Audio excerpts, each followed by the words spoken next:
So ayan po mga kabayan, nandito nga tayo ngayon, no? Inilabas natin yung ibang anak ni Tatay Romy and Nanay Terry po mga kabayan na hindi pa po natin na ilabas at hindi pa po natin na ibanding po mga kabayan. So alam ko ang daming mga katanungan, no? Diretsahin na po natin mga kabayan, wala natin patumpik-tumpik pa. Alam ko marami nagtatanong kung saan si Kuya July. Bakit wala po siya sa reunion? Nasaan nga ba si Kuya July po mga kabayan? Kung kailan tayo nag-schedule, kung kailan tayo nag-reunion po mga kabayan, ay biglang nawala po si Kuya July. Siya yung panganay. O kahit hindi panganay, bunso, sa gitna, or isa sa magkakapatid po mga kabayan, importante sa panahong yun. No?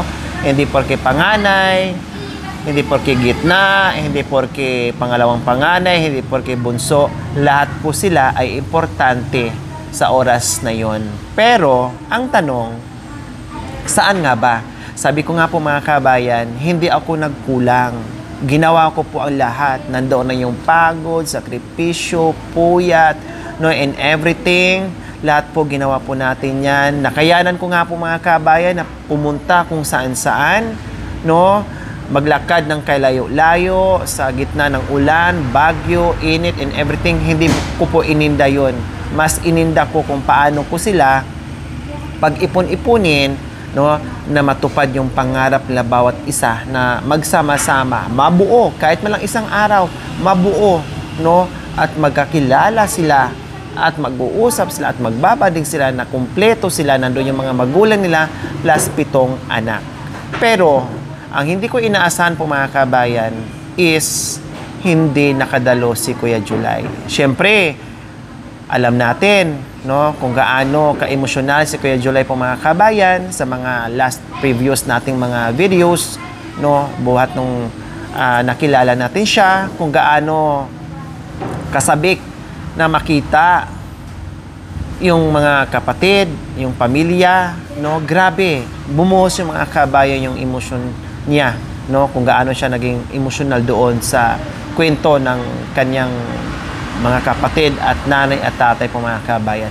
Pero ang laking gulat natin ngayon, no, malaking palaisipan, malaking katanungan kung bakit hindi dumalo. Mukhang biglang nagtago, nag-disappear, na akala mo parang bula na pumutok bigla, no, yung ganun. So, huli namin pagkikita, ang ganda-ganda ng usapan namin, no, ang ganda-ganda ng paliwanag ko sa kanya, nag-oo na, ganyan na, okay na, pero hindi ko alam mga kabayan. So ngayon, nandito si Nanay Terry at ang kanyang buting asawa na si Ate May, no, na makakausap natin at matatanong natin kung bakit nga ba, anong dahilan, kung bakit nga ba hindi nakakapunta, kung bakit nga ba saan siya nagpunta. Kaya po, ito, kausapin natin si si Ate May. Ate May, gusto ko lang maitanong sa'yo, no, at gusto ko lang alamin kung bakit hindi nakadalo si Kuya July, no, yung walang pagsisinungaling. Gusto ko malaman natin, no, na kung bakit. Kasi ang inaasahan ko sa pangyayari, ang akala ko,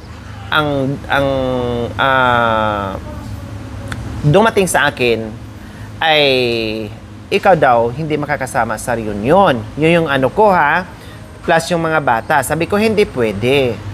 Normal na makakasama yung asawa at mga anak kasi asawa ka ni Kuya July. Party ka sa pamilyang yon, pati mga anak mo, party kayo sa reunion. Ngayon, nabaliktad. Kayo yung pumunta kasama mga anak, wala si Kuya July. Mas maganda, kompleto kayo na pumunta, umattend sa reunion natin. Ngayon, maitanong ko sa iyo, Ate May, anong nangyari? Saan pumunta? Bakit hindi nakadalo sa reunion natin? Pumunta po sa bundok. Sabi niya po, kinausap ko kanina, sabi niya, hindi niya daw po alam. Ha? Sabi niya po, schedule muna daw po, sabi niya. O tapos? Hindi niya po alam yung nag-ring. Bakit hindi siya bumaba ng Tuesday ng usapan namin? Nabababa siya dapat ng Tuesday. Hindi niya po daw alam. Sabi Di ba siyang pa nga nagsabi sa akin na Tuesday dahil makikipaglibing siya? O, hindi ko malalaman yung makikipaglibing siya kung hindi niya sinabi sa akin. At ang sabi ko sa kanya, nagbigay ako ng bigas para hindi muna siya lalayo at hindi pupunta doon kung saan-saan para pag once na inutusan, pag once na puntahan, nandoon siya sa bahay niya. O bakit hindi siya nahanap? Saan siya pumunta? O sige, sabihin na natin hindi niya alam. Sinundo at hinanap siya. Bakit hindi siya makita-kita sa kubo? Bakit? Ako po, natutulog pa po. O, natutulog. Tapos, Pinuntahan po, sabi ko, gising ka, darating sila kuya.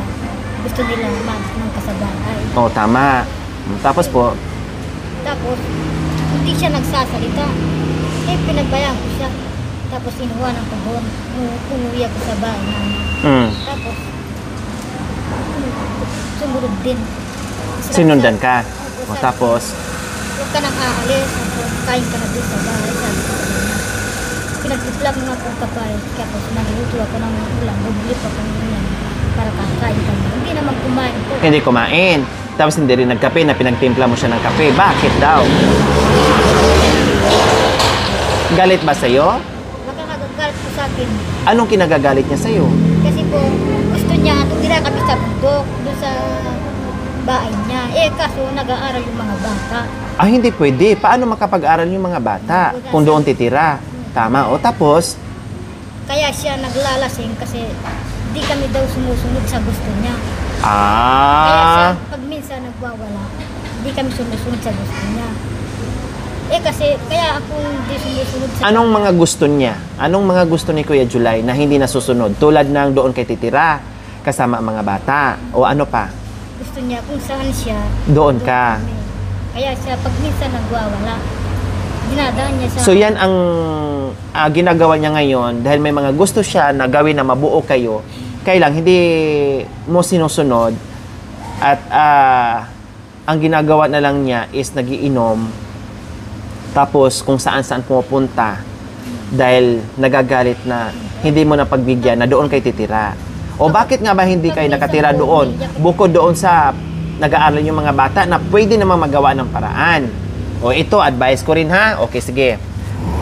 Mamaya balikan natin yung bakit hindi nakapunta si Kuya July. Bilang mag-asawa, normal yon Ate May, ang magsasama, asawa, si Mister at saka si Mrs. kasama ang mga anak. Kaya nga nag-asawa kayo para magkasama kayo sa isang bubong, magtutulungan, no? Nagtatrabaho si Mister at si Mrs. naman mag-aalaga sa mga anak, mag-asikaso in everything. So yun Ate May.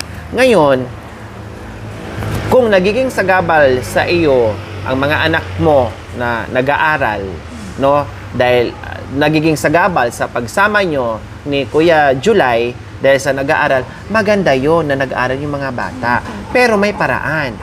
Tulad dyan, may bahay kayo doon sa bundok na kung saan yun yung source of income nyo, doon kayo, yun yung kabuhayan nyo, nandoon ang kabuhayan nyo na nagtatrabaho sa Kuya July, na nandoon ka, yung mga anak mo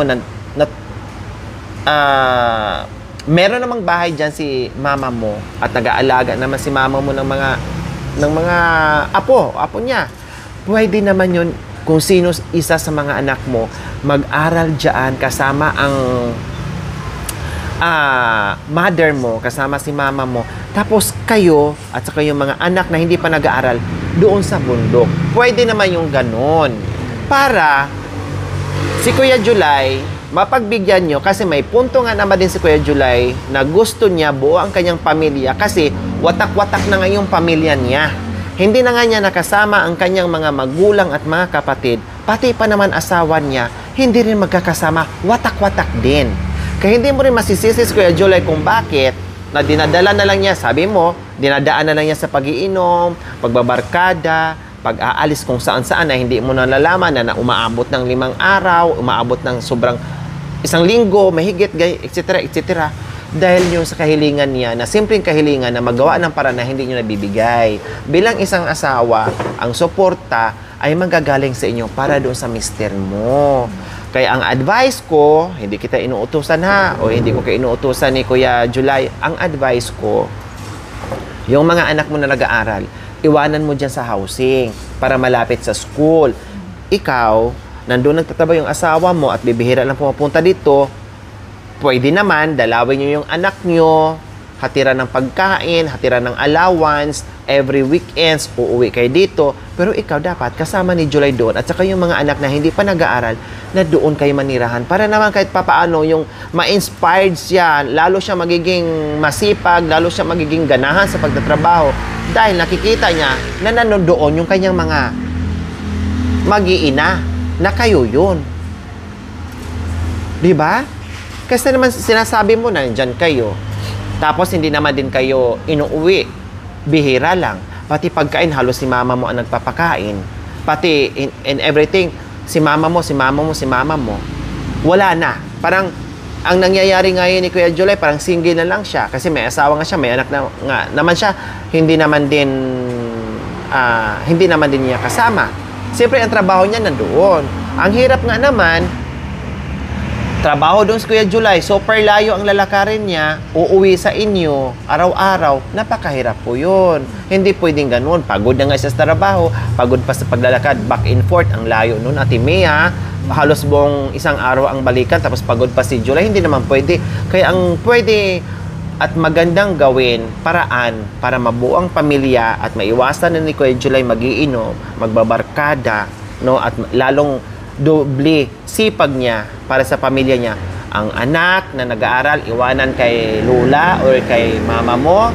Ang mga anak mo na hindi pa nag-aaral, uwi kayo doon. Maganda naman ang bahay niyo doon sa bundok, uwi kayo doon. Sama mo si Kuya July para pag nagtrabaho si Kuya July, merong nag-aalaga sa mga anak, merong nagsasaing, may naghahanda ng kape, merong naglalabas sa pamilya. Dahil siyempre si July, trabaho. Alam naman na ang trabaho niyo, napakahirap ng trabaho, napakalayo, di ba? So, ang ibig niya sabihin, pagod niya sa trabaho, wala pa yung pamilya niya, plus, Ate May, ang laki ng impact sa kanya na watak-watak silang magkakapamilya.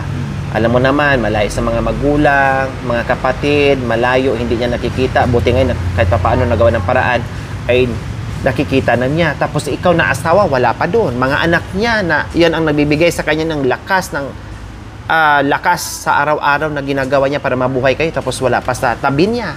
Kaya yun ang hinahanap niya. Pagbigyan mo.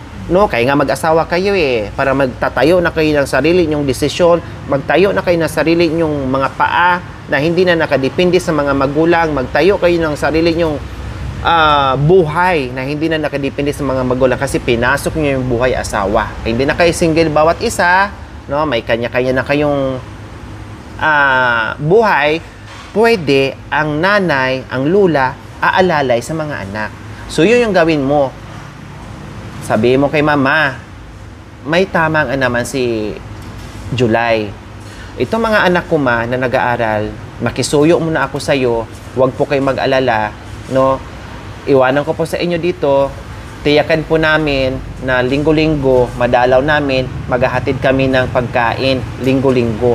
Pero kayo po muna ang bahala. Ako nandoon na kay stay si July, mag-stay muna ako doon para mayroong mag-iasikaso kay July sa asawa ko na nagtatrabaho siya, ako mag-aasikaso na magsama kami doon.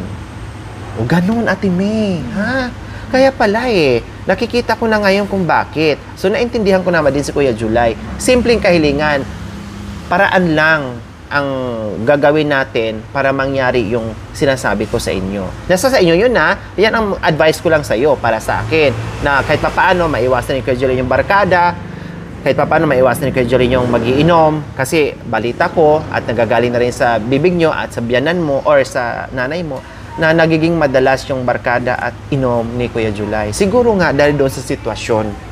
No? Dahil siguro doon sa sitwasyon. So, balikan natin yung bakit hindi siya sumipot or hindi siya nahanap nung time na nag-announce tayo, nung time na sinabi ko sa kanya na, siya mismo nagsabi sa akin, Ate Lori, balik ako ng Tuesday kasi makikipaglibing ako. Sabi ko, sige antayin kita kaya pumunta ako. Di ba, hindi namin nadatnan si Nanay Tere, napunta na sa libing.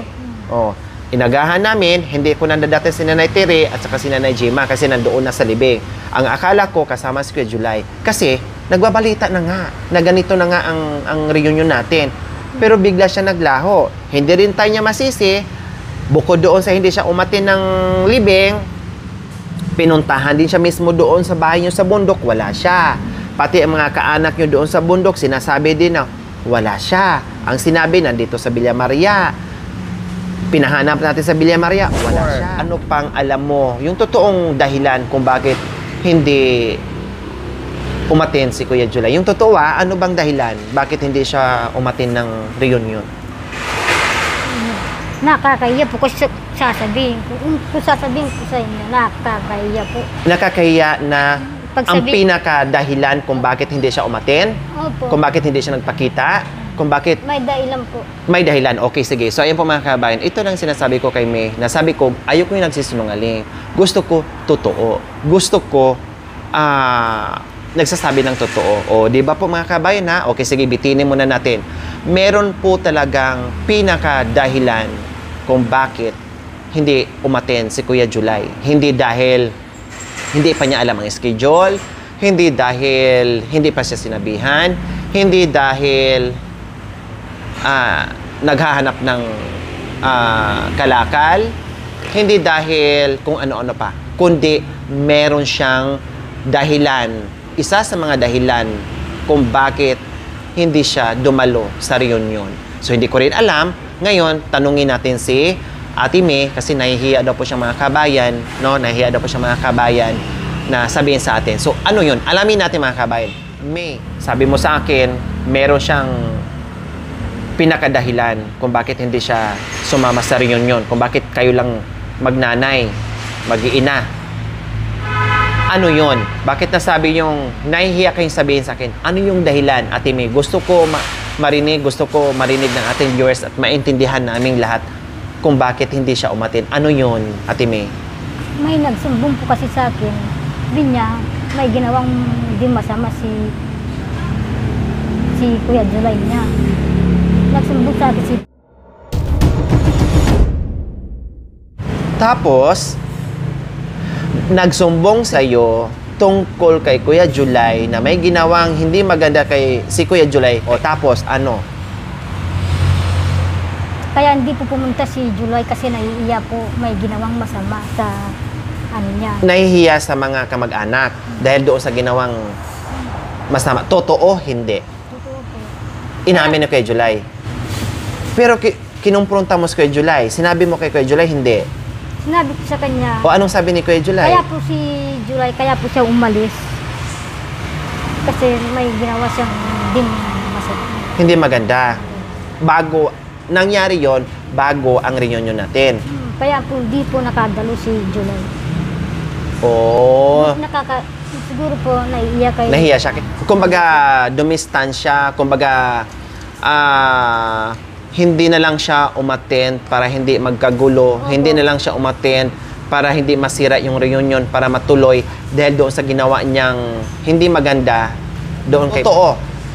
Totoo yun. Totoo din na paamin mo rin si Kuya July na ganun nga ang nangyari. Hindi pa siya mapaamin pero nagsumbong po sa akin. O anong sabi ni Kuya July doon sa sinabi niya? Totoo? Hindi? O, Nagawa siguro- mo? siguro Hindi? Siguro po totoo, kaya siya umalis. Nung sabi ko sa kay, wag kang aalis kasi may ginawa kang Masama. masama sa ano mo. Hindi mo na ginawa. Yung dapat ginalang mo na yun. O tapos, Yung bike na ko sa kanya. Hindi na siguro galit. Umalis. umalis. Okay. So, ayan po mga kabayan, alam na nating lahat ngayon at hindi ako nagdadalawang isip. 101% po mga kabayan, no? Sabi ko, grabe na yung paliwanag ko ni Kuya July. Grabe na yung explain ko sa mga bata, no? Lahat sila, yung mga schedule, pati pagkain ng mga kabayan para hindi sila aalis. pagkain, cash, binibigyan ko para hindi lalayo, hindi maghahanap. Kahit hindi sila maghanap buhay, okay lang kasi may pagkain, may bigas. Para lang talaga maipon ko sila na hindi na sila lalayo mga kabay kung saan-saan, na hindi kami mahirapan sa oras ng reunion na maghanap sa kanila. So sabi ko nga, no, 2 days o 3 days pagitan. 3 days pagitan po mga kabay, nag-announce na ako sa kanila, sa pamilya. Ang hindi ko mahanap-hanap, ang dami ng taong naghahanap ni Kuya July po mga kabay, hindi mahanap-hanap. Yung pala, nandoon lang din sa barangay na yon, nagtago lang. Kasi may dahilan na hindi ko masabi kung ano yun. Basta, yun na yun ang pag-usapan namin. Kung ano talaga ang nangyaring hindi maganda, no, sa pamilya. Umiwas na lang si Kuya July para hindi masira yung reunion, para matuloy yung reunion. Nahihiya siya makisama doon sa mga kapatid niya, sa mga kakilala niya, mga bilas niya, mga bayaw niya, dahil doon sa nagawa niya. So, bahala na kung ano yung nagawa mga kabay. Hindi ko na pwedeng sabihin. Huwag na natin sabihin kung ano yung nagawa niya. Basta alam na natin yon na hindi siya pumunta doon dahil nahihiya siya sa ginawa niya. So, hindi natin kasalanan. So, confirm na hindi natin kasalanan, lalo na ako, hindi ako nagkulang, hindi kasalanan ng pamilya, hindi kasalanan doon sa naghanap. Kasalanan ni Kuya July kung bakit hindi siya naka-attend sa reunion. Walang sinong mga may kasalanan mga kabayan, kundi yung sarili lang ni Kuya July, no, kung bakit hindi siya nakasama sa reunion mga kabayan. Okay, sige, no, respetuhin natin yon kung ano man yung nangyari mga kabayan. Nangyari is nangyari na, no, tapos na rin ang reunion natin, no. Ang importante ay nakausap ko si May at makakausap ko rin makakausap ko rin mismo si Kuya July dahil nagpakita na. So, bali 6 days po mga kabayan, no. 3 days before, nag-announce, no, and then 2 araw pagitan bago nag-reunion, then after reunion mga kabay nagpakita na ngayon. So bali 6 days, no, o di ba? Pero mo nung nag-announce ako at oras na reunion hindi nagpakita, pero after reunion nagpakita, umuwi. Pero nakainom nga ito at meron pa nakakitang kapatid na sumusuka na, siguro lasing, no? Sabi naman ito, hindi masyadong lasing. Kung hindi masyadong lasing, bakit sumusuka? No? Pag nasobrahan kasi ang tao sa inom, ay talagang isusuka mo yon pag hindi na nakayanan. So, yun po yung mga kabayan. Kaya abangan po, dahil makakausap ko rin po ngayon si Kuya July. So, ngayon po mga kabayan, makakausap natin si Nanay Terry. Nanay Terry, nasabi na sa akin yung totoo kung anong dahilan kung bakit wala si Kuya July. Anong sabi niya? Yung sinabi mo sa akin noong nakaraan, tama nga. Tama nga yung sinabi mo na sabi mo sa akin na hindi ka nagsisinungaling, nagsasabi ka ng totoo. So ngayon, na-confirm ko na nagsasabi talaga kayo ng totoo kasi nakausap ko rin si Ate May parehas. So tumpak yung sinabi mo at sinabi niya parehas, tumpak po talaga. So, anong naramdaman mo noon reunion natin na wala si Kuya July? Anong naramdaman mo bilang nanay na gusto magtipon-tipon? And then kung kailan na nagkita-kita, tapos pagdating ng reunion, wala siya. Anong naramdaman mo noon, Nanay Terry? Sabi ko na siguro kako, kaya wala siya dito, siguro nasumpungan ng sakit ng ulo niya. Baka lumaki yun. Dahil umalis siya dito, namumula yung kanyang mata. Umiiyak siguro? Hindi umiiyak. O ano? Ano yun? Namumula siya Namumula. sa sakit ng ulo. Para daw, matatanggal. O ano ngayon ang naramdaman mo na wala siya doon, na hindi nakasama? Anong naramdaman mo? Wala. Malungkot ka ba? Hindi ako. Na hindi siya kasama sa reunion? Siya ang wala doon? Hindi naman ako malungkot dahil alam kong may sakit siya. Hindi naman ako malungkot, hindi naman ako... Pero nung tinanong kita doon sa reunion, sabi ko, nanay, wala si July. Sabi ko, masaya ka ba? Ang sagot mo sa akin, masaya pero malungkot ako kasi wala si July. O, yan ang sagot mo sa akin noon eh. Kasi wala siya eh. O. Tapos, 5 araw na, 6 na araw nawawala. O, hindi ka ba kinakabahan? Hindi mo ba hinahanap? Kinakabahan. O. Sabi ko, kapag makalipas ng 3 araw, hindi pa siya dumating, baka pinatay na siya sa sa... Nag-aalala kayo? Sa... Akala nyo may nangyaring masama na? Sa pulo. Bakit alayo ka ako pangasawa mo? Gabi na. Wala pa yung asawa mo. Ano ba sinabi yan sa'yo? Alam mo, sinira talaga yan. Kung malalagpak ka sa kanya, talagang madalang madali kang malalagpak ka. Pero yung sinabi yun sa akin at sinabi ni May ngayon, magkatugma, parihas. Kaya malalaman natin talaga yung kung sino nagsasabi ng totoo hindi. Yung chismis na yon, kung talagang chismis ba talaga yun o nangyari ba talaga, totoo ba talaga. Ano yung chismis? O, nasaan Yan. ba talaga nagtago? O, yan ang sabi. Sabi nyo, chismis. Sabi niya, Saan nagtago si Kuya July? ang narinig ko naman doon sa chismis nila ng anak niya, sabi niya, kung ako, aalis ako dito anak ko, kung mapapalo ako dito ng mga barangay, buti pang pupunta na lang ako sa pulo. Yun ang sinabi Magtatago niya. na lang. Oo, wala naman ako kanyang ginawa kay buti na. Dahil sa chismis na umalis si Kuya July dahil natatakot, parang ganon. Baka mamaya makulong, baka mamaya mabarangay, baka mamaya masuntok. Sabi ko nga, Pin, baka nandun sa sulok ka ako ng nila Chiquito dahil doon siya nagtatrabaho. May din kasi siya doon saging. Tsaka gabi. Yun pala, hindi ako nagkamali. Talagang hindi siya umattend kasi may problema na dumating bago mag-sit up ng araw kung kailan ang reunion. So, ayan. So, tama ngayon kung anong chinismis mo sa akin.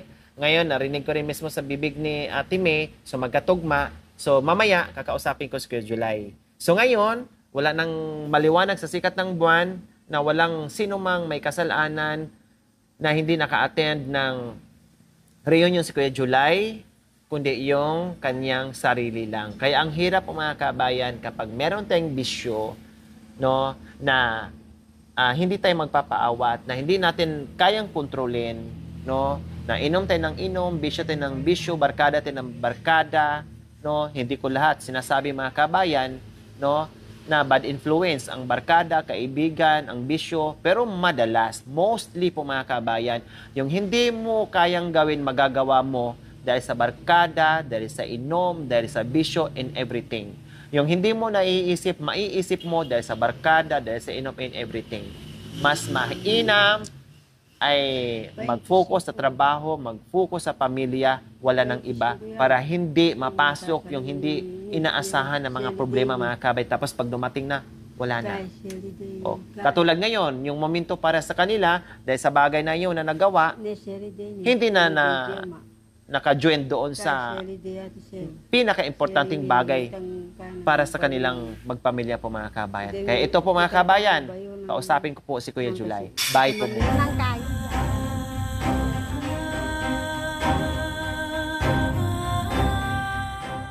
Thank you for watching. Don't forget to like, share, and subscribe.